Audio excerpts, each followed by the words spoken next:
Hi, I'm Richard Yu, and I had the privilege to intern for the Public Works Department at the Dublin Civic Center. And this is a picture of the campus. The question that my friends and family ask is, how important are the jobs in the transportation field really? What is there to do? Well, one morning, I actually observed firsthand a project come to fruition, installing traffic signals. And witnessing the installation and testing of these signals actually made me realize something. It's that everything around us, the signs, signals, markings that we don't think twice about, was meticulously designed to ensure safety and optimize the navigation of the city. The slightest miscalculation can lead to accidents and injuries. So the answer to the initial question is more than we tend to think. In fact, our department has to constantly reference a 1,400-page manual called the California Manual on Uniform Traffic Control Devices. The four main sections are markings, traffic signals, traffic control for school areas, and all of the road signs. Every facet of the building process is considered, including the size, color, and orientation. Now, to implement a new stop sign or traffic signal, you need to examine the location first. A very powerful tool that does so is the GIS, the Geographic Information Systems. Now, on top of a satellite view map, this software includes map layers which identify different features such as public works and pavement management. A very important type of street information is the Pavement Condition Index, which measures street condition. The rating is calculated by inspecting a portion of the street and assigning a score from 0 to 100, failed to excellent.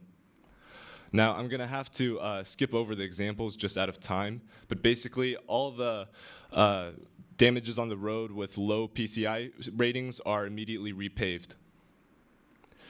Now, in addition to the manual, there is also a standard plans guideline unique to each city. The standard plan is comprised of standard details for designing roadway geometrics, curbs and gutters, signs, and lighting. Now, each standard detail also includes a brief description and a diagram.